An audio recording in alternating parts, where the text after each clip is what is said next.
Hey, Patty from Worthy Nutrition. How's it going today? I hope you're having a great one. I'm doing pretty good myself. Can't complain, although sometimes I do.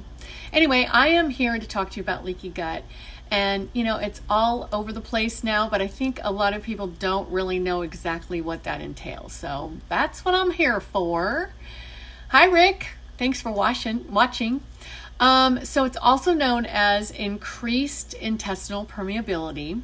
It is a digestive condition where bacteria and toxins leak through the intestinal wall where they have absolutely no business because they just cause lots of problems. So the intestinal wall, it protects the body from harmful substances, so it acts like a barrier. And it's a very thin barrier. It's only one cell thick, the intestinal wall. And then it has a mucosa over that protects the intestinal wall.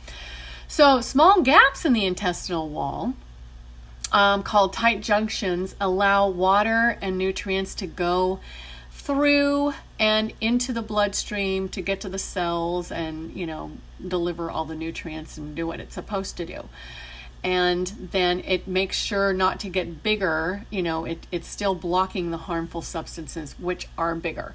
So if the tight junctions loosen, that's where the problems happen. It allows bacteria and toxins into the bloodstream, and it causes all sorts of problems. And that's what we don't want. It causes inflammation. It can trigger a reaction from the immune system. That's what we really don't want, because that goes into the autoimmune realm, and that's just a whole nother story there.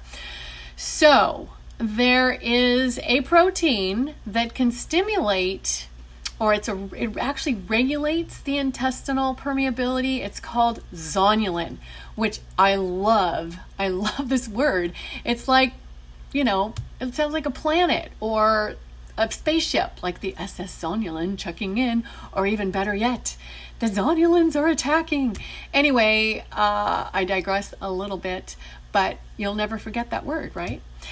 So two factors release the stimulation release the zonulin that regulates the intestinal permeability. And that's an overgrowth of bacteria in intestines, which we don't want, and gluten. Now, some studies show that gluten only increases intestinal permeability in those who have celiac, which is an autoimmune disease, very highly inflammatory in the intestinal tract, or IBS, which is also inflammation in the intestinal tract. And I don't know about you, but I know a lot of people with IBS and IBS symptoms. And so that's a large part of the population. So we're all dealing with this stuff, okay? So other causes, excessive sugar harms the integrity of the intestinal wall. NSAIDs, which are non-steroid anti-inflammatory painkillers, like ibuprofen, that really messes with the intestinal wall.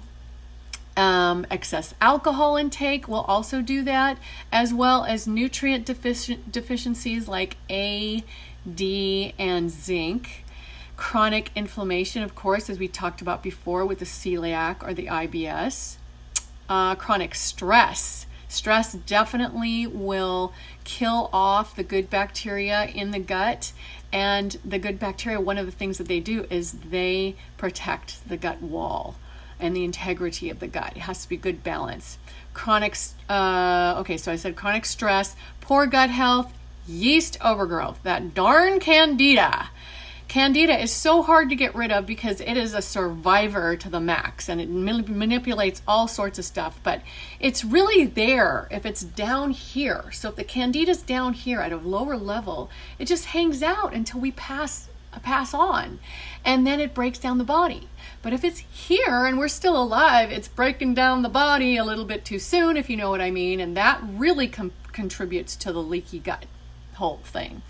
All right, diseases like celiac, which we talked about. Diabetes has a connection to leaky gut. Crohn's, that's total inflammation. IBS, we talked about that. Food allergies are an indication that something is going on. Hey, Chrissy, thanks for watching. Hi, Paul.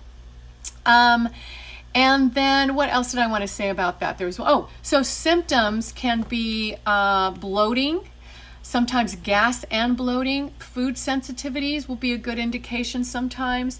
Fatigue can be an indication as well. Skin problems is pretty common. If you have skin problems, there's something going on in that gut, I promise you.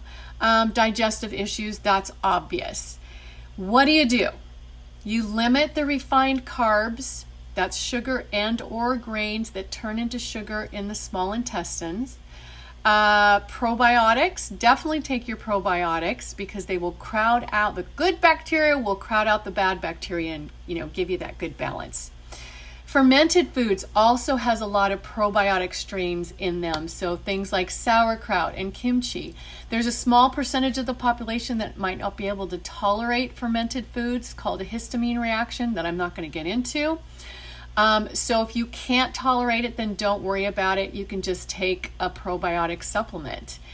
High fiber is super important. We're talking fruits and vegetables.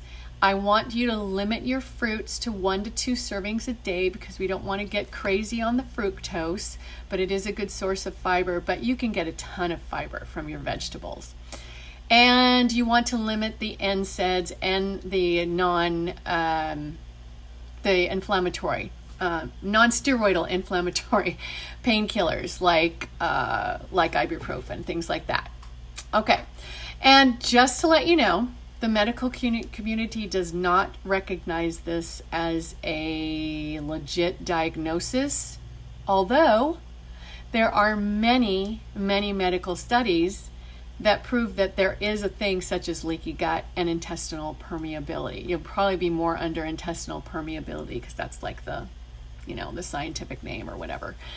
So I don't even know what to say to that. Whatever, they'll catch up, I promise.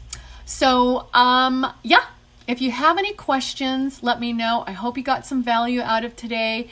I would love to know in the comment section what surprised you or what impacted you from what I had to say today. Would love to know. So let me know, put a comment there, and I will respond because I love talking about this stuff. Have a great day. Ciao for now.